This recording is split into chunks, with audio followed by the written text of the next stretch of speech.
34,99 für die Reinigung der Lederkluft. Das dauert aber 3 Tage. Sag mal, bist du bescheuert? Ich wusste doch, dass du tough bist. Hey, ich bin in den Favelas von Rio de Janeiro aufgewachsen. Ja, gibst du, also ein bisschen bist du schon nervös geworden. Jetzt willst du so den Kiez unsicher machen? Nein. Ich möchte eine Motorradtour machen. Mit dir. Wie kommst du denn darauf? Ich habe ein schlechtes Gewissen, weil ich dich heute versetzt habe. Also ich an deiner Stelle wäre echt stinksauer. Das bin ich auch. Aber ich weiß auch, wie wichtig dir diese ganze Gender-Sache ist. Ich wünschte, dich würde es auch interessieren. Ich interessiere mich für dich. Das muss dir genügen. Du, ich kann die Wäscherei nicht schon wieder schließen. Aber guck mal, ich habe doch für Vertretung gesorgt. Hier kann ich in Ruhe schreiben, ohne dass Frau Jansen mir auf die Finger schaut. Okay, wenn ich hier gar nichts mehr zu sagen habe.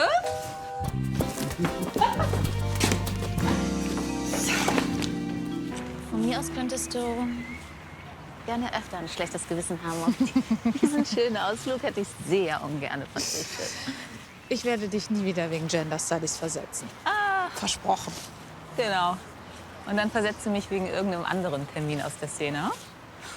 Und dafür interessiere ich mich dann genauso wenig wie für Gender Studies. Aber hat dein Outing überhaupt nichts bei dir ausgelöst? Doch. Viele Glücksgefühle. Aber das ist einfach jetzt ein völlig anderes Leben. Wir entsprechen überhaupt gar nicht mehr dem gängigen Gesellschaftsbild. Da müssen wir uns doch mit auseinandersetzen.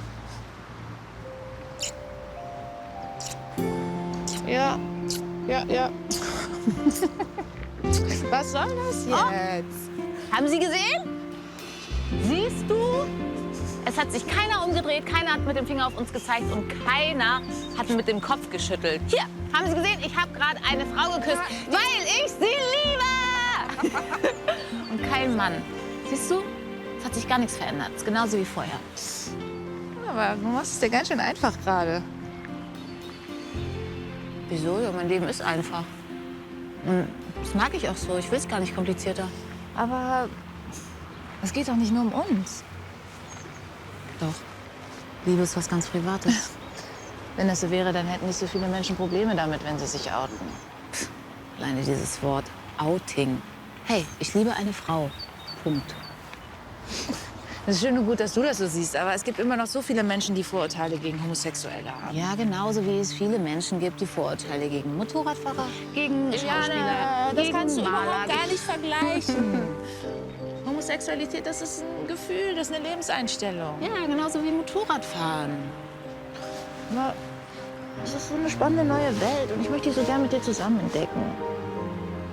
Und ich will diese Welt mit dir gemeinsam auf dem Motorrad erkunden.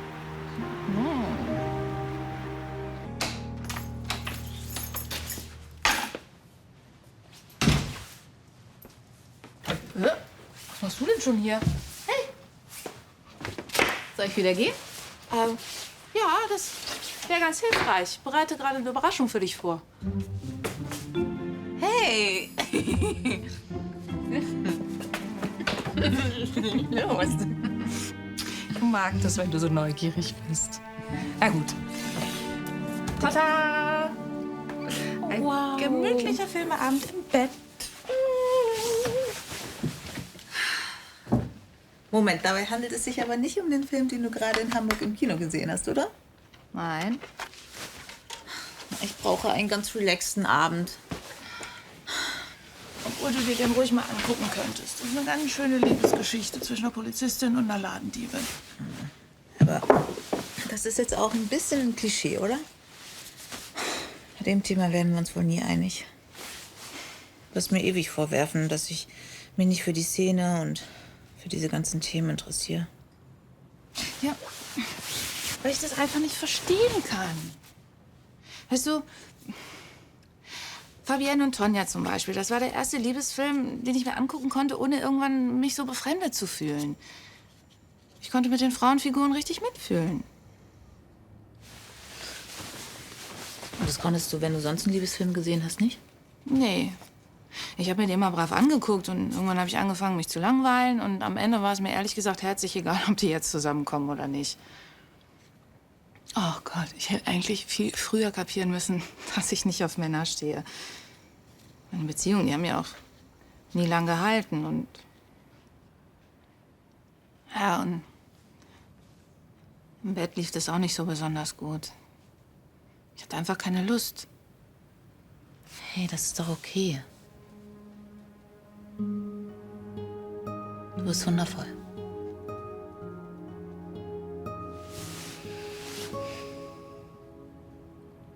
Mir ist wichtig, dass du weißt, was du mir bedeutest. Dann zeig mir das.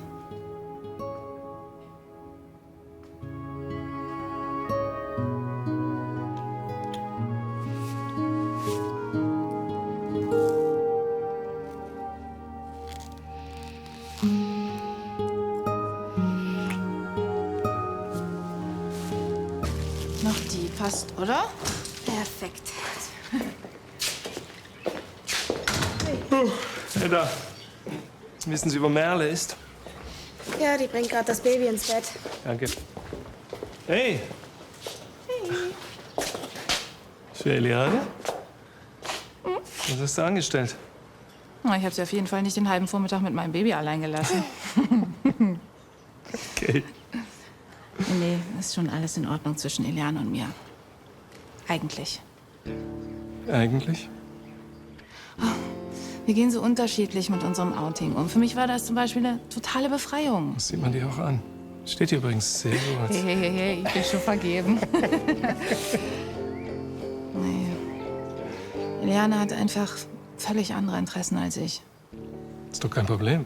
Doch, das ist ein Problem. Ich bin in der Szene jetzt unterwegs und ziehe mit Frauen um die Häuser. Ah, und okay. Aber ohne Eliane. ja, alles ohne Eliane. Und ja, letztens habe ich sie jetzt sogar versetzt deshalb. Und deswegen die Blumen als Entschuldigung. Das ist ein ziemlich männlicher Move, weißt du? Das kommt nicht bei allen Frauen gut an. Moment, ich habe mich schon entschuldigt. Die Blumen sind nur das Topping. Du hast dich sehr verändert, weißt du Ja. das? Ich muss zu Merle, sonst helfen mir auch keine Blumen. Ja. Hey, grüß Sie. Tschüss. Nein, ich konnte es Frau nur noch nicht sagen. So, Frau Keil, einmal Retour. Wie schön, danke. Gerne. Wiedersehen. Tschüss, Wiedersehen. Na, was hast du jetzt wieder ausgefressen? Warum glaubt eigentlich jeder, dass man sich entschuldigen will, nur weil man Blumen mitbringt? Lebenserfahrung? Dankeschön. Ich liebe das einfach, dich völlig grundlos zu überraschen. Und ich liebe dich. Je eher du rangehst, desto schneller hört es auf. Es sei denn, es ist eine dieser Damen, die du im Hamburger Nachtleben kennengelernt hast, ja? Wer ist denn Giovanni? Ja, ist ein ehemaliger Kollege von mir. Ewig nichts mehr von dem gehört. Hey, Giovanni, wie geht's? Was machst du? Aha. Und da denkst du an mich? Ist jetzt ein bisschen überraschend. Nein, ich freue mich. Ja, okay. Dann melde ich mich bei dir. Bist ein Schatz. Tschüss. Na, war wohl doch ganz gut, dass du rangegangen bist. Ja, Giovanni hat mir einen Job angeboten. Das ist ein richtiger Traumjob. Echt? Assistenz der Geschäftsleitung im Superior Pacific. Das ist das Hotel in Singapur. In Singapur.